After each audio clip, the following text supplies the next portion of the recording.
2022-এর world cup পাওয়া অব্দি আর্জেন্টিনার তীব্র সাপোর্টার ছিলাম। মানে আর্জেন্টিনা বনাম স্পেন, কাকে সাপোর্ট করা হচ্ছে?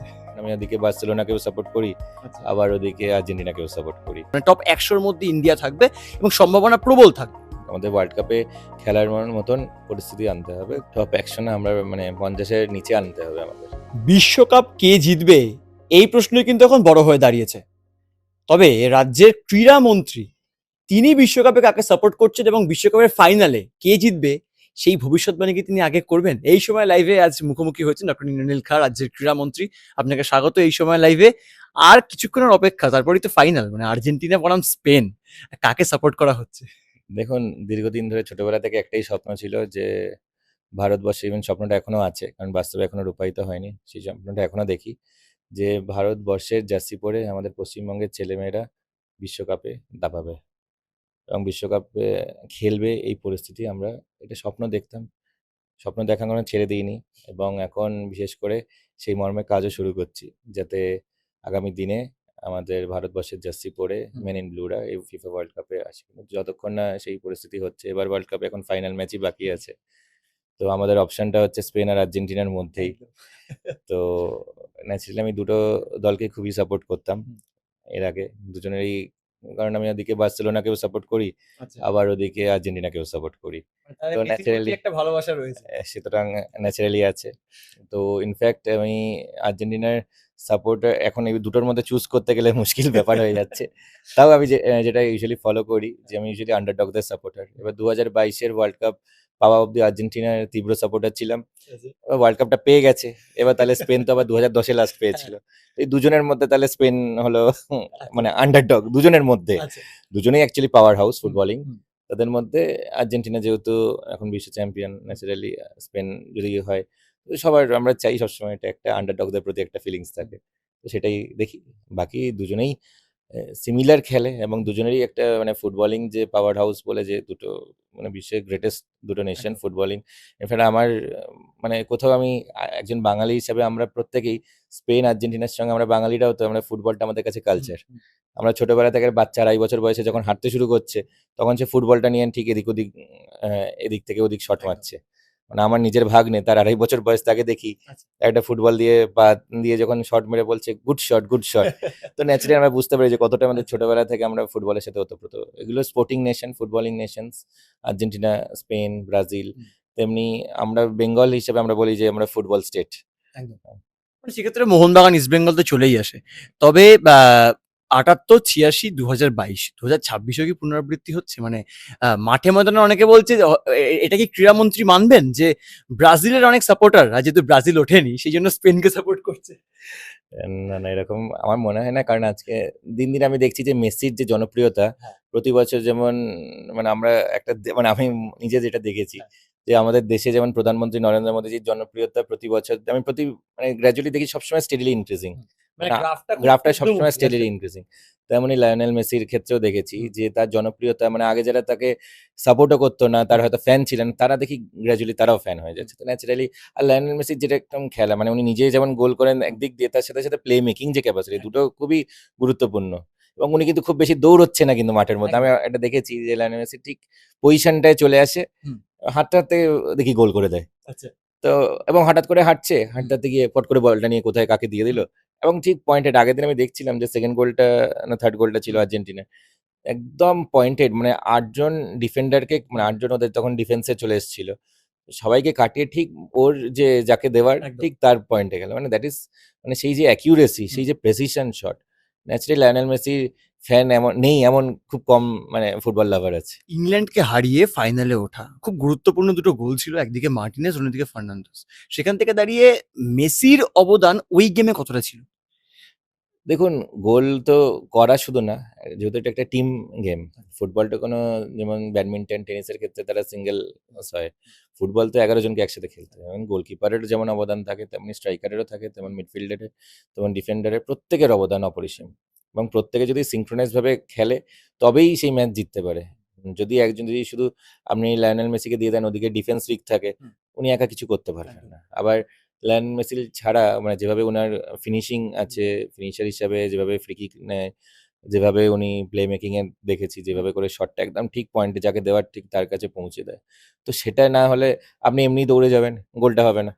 অন্যদিকে লামিন ইয়ামালের প্রতি কতটা প্রত্যাশা রয়েছে? মানে একদম ১৯ বছর বয়সী একটি যুবক কার্যত বলা চলে। সে যে দাপট নিয়ে খেলেছে, সেখান থেকে দাঁড়িয়ে মানে মনে হচ্ছে যে তার হাত ধরে ২০১০ এর পুনরাবৃত্তি আবার হতেই পারে। মানে গেম না ইজ আমি অল অ্যাবাউট ব্যক্তিগতভাবে মানে আনসার্টেনিটি তাও।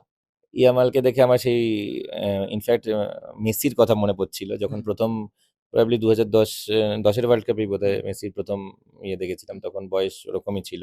আচ্ছা। তো সবাই বলছিল যে সেই আর্জেন্টিনার ওয়ান্ডার কিড বলা হুম, হতো হুম, ওনাকে, ১৭ বছর না ১৯ বছর বয়স তখন।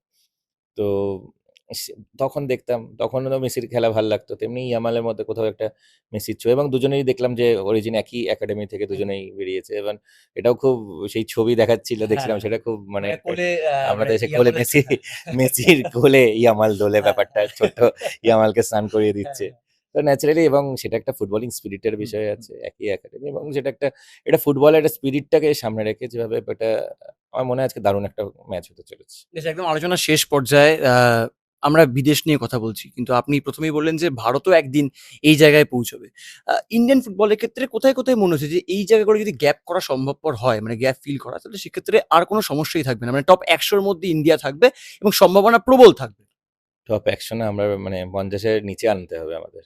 আমাদের ওয়ার্ল্ড কাপে খেলার মতন পরিস্থিতি আনতে হবে। হুম, তো সেক্ষেত্রে আমার তো ইন্ডিয়ান ফুটবলে বিভিন্ন, আমি আসার দিন থেকে, ইনফ্যাক্ট আমি যেদিন দায়িত্ব গ্রহণ হয়েছিল সেদিন হুম, থেকে আমি বিভিন্ন যারা ফুটবলার আছেন, ফুটবল সংস্থা আছে, তাদের সঙ্গে আমি কথা বলছিলাম যে আমরা কোথায় ইমপ্রুভ করতে পারি, কোথায় পিছিয়ে যাচ্ছি।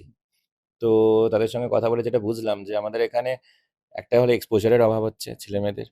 তো এক্সপোজারটা জন্য আমরা কি করে তাদেরকে বিভিন্ন ভারী দেশগুলোর সাথে খেলা, মানে ভারী যারা স্পোর্টিং কান্ট্রি, যারা ফুটবলে হায়ার র্যাঙ্কে আছে, তাদের সঙ্গে কি করে খেলাতে পারি, সেই এক্সপোজারটা তাদের দরকার একদিকে, এবং তার সাথে সাথে আজকের দিনে যে বাচ্চারা মানে ফুটবল তো হঠাৎ করে আপনি ১৮ বছর ১৯ বছর বয়সে খেলতে শুরু করবেন না। আপনাকে মানে গ্রোটা করতে হবে মোটামুটি ৬-৭ বছর বয়স থেকে শুরু করতে হুম, হবে। একদম ১৮ বছর ১৯ বছরে গিয়ে আপনার মোটামুটি একটা সেই ফর্ম, প্রফেশনাল ফর্ম তৈরি হবে। তো এই টাইমে তাদের গ্রুমিং করাটা বিশেষ করে জরুরি, এবং সেক্ষেত্রে ফুটবল একাডেমির একটা বিশেষ রোল আছে। আর তার সাথে সাথে আমাদের মাঠের সঙ্গে, মাঠগুলোকে আমাদের বাঁচাতে হবে, এবং মাঠের রক্ষণাবেক্ষণ, মাঠ একদিকে বাঁচানো হলো, তার সাথে তাদের রক্ষণাবেক্ষণ, হুম, যাতে ওখানে ছেলেমেয়েরা মানে যখন একটু সময় পাচ্ছে তারা ফোনটা না ধরে, তারা যদি একটু মাঠে থাকে, হুম, তাদের মানসিক শারীরিক দুটোই বিকাশ হবে। হুম। তার সাথে সাথে সেখান থেকে যারা ভালো ফুটবল স্কিল ডেভেলপ করবে, তারা আগামী দিনে বড় ফুটবলার হতে পারবে। তো মাঠের সংখ্যাও আমাদের সেখানে, মাঠের রক্ষণাবেক্ষণ, মাঠের এক্সপোজার, সেটাও আমাদের সাথে রাখতে হবে। তবে আর তার সাথে সাথে ফুটবল একাডেমির কথাও আমরা চিন্তা ভাবনা করছি, যাতে আগামী দিনে ইনফ্যাক্ট স্পোর্টস ইউনিভার্সিটির হুম, কথা আপনারা জানেন, বাজেটে অলরেডি একদম। ঘোষণা হয়েছে। তো এই যে গ্রুমিং পিরিয়ডটা, সেই সময়টার জন্য কিন্তু বিশেষ করে এই টাইম আমরা নজর দিচ্ছি। যদি আজকে মেসি গোল করেন এবং যদি মেসি জিতে যান, মানে মেসির দল যদি জিতে যায়, তাহলে ক্রীড়ামন্ত্রীকে এটা মানবেন যে অরূপ বিশ্বাসকে যোগ্য জবাব দেওয়া হবে? দেখুন, আমি দেখুন, অরূপ বিশ্বাস বা এই তৃণমূল কংগ্রেস সরকার মেসিকে নিয়ে যে একটা টোটালি মেসি অ্যাফেয়ার বানিয়ে দিয়েছিল, সেইটা নিয়ে যত আমরা আলোচনা না করি ততই ভালো। সেটা আমাদের ফুটবল প্রেমী বাঙালিদের ক্ষেত্রে একটা খুব লজ্জাজনক অধ্যায় ছিল। সেই দিনটা আমাদের খুবই হুম, বলতে পারেন হুম, হুম, ফুটবল আমাদের বাঙালির ইতিহাসের একটা খারাপ দিন। কারণ আমরা যেভাবে ফুটবল ভালোবাসি, সেখানে লিওনেল মেসির মতন সবথেকে পপুলার, সবথেকে অ্যাকমপ্লিশড ফুটবলার, আমি তো বলব গ্রেটেস্ট অফ অল টাইম, সেই লিওনেল মেসি। হুম, তাকে এনে যেভাবে করে মানে তাকে অপমান করা হলো, তাকে জোর-জবরদস্তি গোলদাবা করে হঠাৎ করে কোমরে হাত দিয়ে দিচ্ছে, হুম, হঠাৎ করে গায়ে হাত দিয়ে দিচ্ছে, যে করেছিলেন প্রাক্তন ক্রীড়ামন্ত্রী।